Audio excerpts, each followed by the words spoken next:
सबको जय मसीह की। आज का वचन लूका रचित सुसमाचार 22 अध्याय 31 और 32 वचन। समौन, हे समौन, देख शैतान ने तुम लोगों को मांग लिया है कि गेहूं के समान फटके, परंतु मैंने तेरे लिए विनती की कि तेरा विश्वास जाता ना रहे, और जब तू फिरे तो अपने भाइयों को स्थिर करना।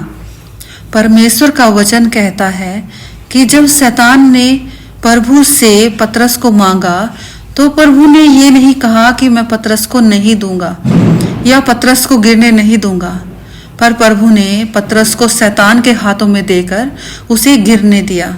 और प्रभु ने पतरस से कहा कि जब तू फिरे तो अपने भाइयों को स्थिर करना। हम पतरस के जीवन से सीख सकते हैं कि हमारा गिरना हारना नहीं है।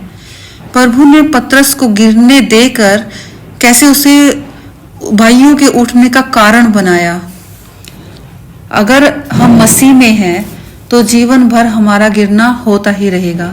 हम कैसे भी हालातों से गुजरे या हम पूरी रीति से खत्म ही क्यों ना हो जाएं, हमारा प्रभु हमें जिलाने के लिए तैयार है। हमारे जिलाए जाने पर भी वही होगा जो लाजर के जिलाए जाने पर हुआ था। परमेश्वर की महिमा। हमारा गिरना भी दूसरों के उठने का कारण ही होगा, जैसे पतरस के साथ हुआ था। जैसे पतरस गिरा और दूसरों के उठने का कारण बन गया। जैसे पतरस के लिए प्रभु यीशु प्रार्थना कर रहे हैं कि तेरा विश्वास जाता न रहे, उसी तरह प्रभु यीशु हमारे लिए भी प्रार्थना करते हैं। इसलिए गिर जाने पर कभी भी निराश नहीं होना चाहिए हमें। हालेलुया।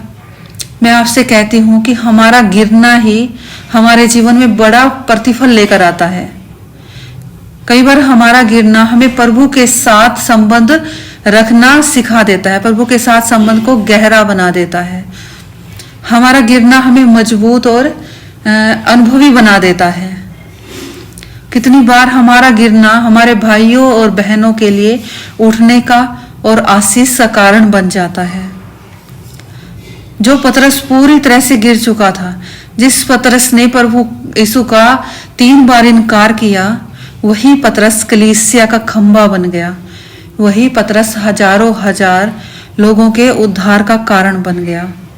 ऐसे ही हमें भी जब भी हम किसी परीक्षा में पढ़ते हैं या हम गिर जाते हैं तो हमें निराश नहीं होना, हमें हताश नहीं होना, क्योंकि हमारा प्रभु यीशु मसीह जीवित परमेश्वर है।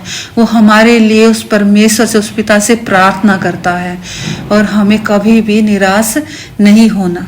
प्रभु इन वचनों के द्वारा आप सभी को आशीष दे। आमीन।